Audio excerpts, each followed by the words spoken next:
pourquoi un site d'e-commerce et non une boutique? Ah, ça c'était la question. À la base, je voulais faire une boutique. Mais le problème au Congo, faire une boutique, c'est très compliqué. Ça veut dire il faut le local, il faut le personnel, et puis c'est pas sûr que ça marche. Et puis il faut faire beaucoup de ventes pour vraiment rentabiliser.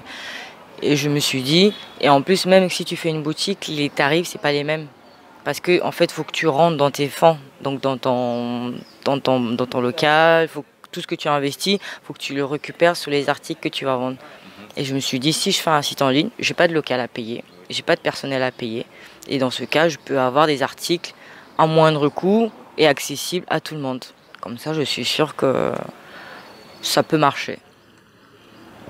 Mais est-ce que vous pensez que les Congolais sont prêts pour le commerce en ligne? Bah, si l'Europe est prête, nous aussi on est prêts. Pourquoi on ne serait pas prêt? Maintenant on a Facebook, on a Instagram, on a YouTube, on a des blogueurs, on a des Instagram, on a tout. Donc il ne manque que les achats en ligne. En plus on commande des gens en ligne. Il y a des gens qui ont des comptes PayPal, il y a des gens aujourd'hui à Netflix, on a tout. Donc pourquoi pas aussi. Après le problème, les sites en ligne, il faut être sûr de votre site, là où vous commandez quoi, pour mettre la carte bleue.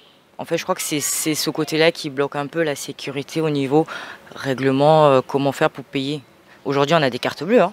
Toutes les banques font des cartes bleues. Donc tu peux payer sur la carte bleue sur ton site internet.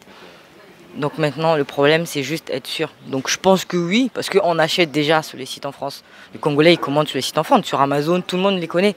Donc pourquoi pas nous-mêmes avoir nos propres sites, quoi, toujours aller chez les autres. C'est ça aussi. J'ai une question. Pourquoi l'extension .fr et non, je sais pas moi, .boutique ou .cg par exemple? Alors, je voulais faire .cg. Parce que .fr, ça fait trop français. Justement, ça fait français. Et je me suis dit, si je fais .cg, les gens, ils ont un peu peur.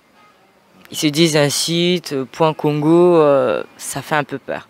Mais quand tu fais un truc .fr, les gens, ils connaissent déjà. Ils connaissent le FR. Ils savent que c'est France, donc on va dire c'est un peu renommé. Donc du coup, on se dit, bah, on a peut-être plus confiance quand c'est FR que quand c'est CG. Donc du coup, j'ai choisi FR. Revenons un peu sur le profil. C'est qui Ombondo Olga? C'est quoi son parcours? En quelques minutes ou quelques secondes?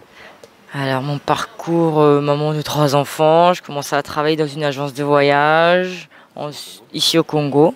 Ensuite, je suis actuellement employée chez Atlas Congo. Je fais les panneaux publicitaires.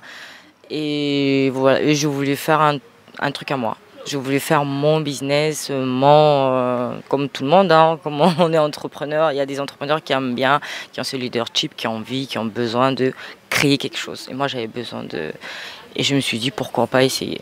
Il n'y en a pas, donc pourquoi pas le faire? Et du coup, j'ai créé Tagada.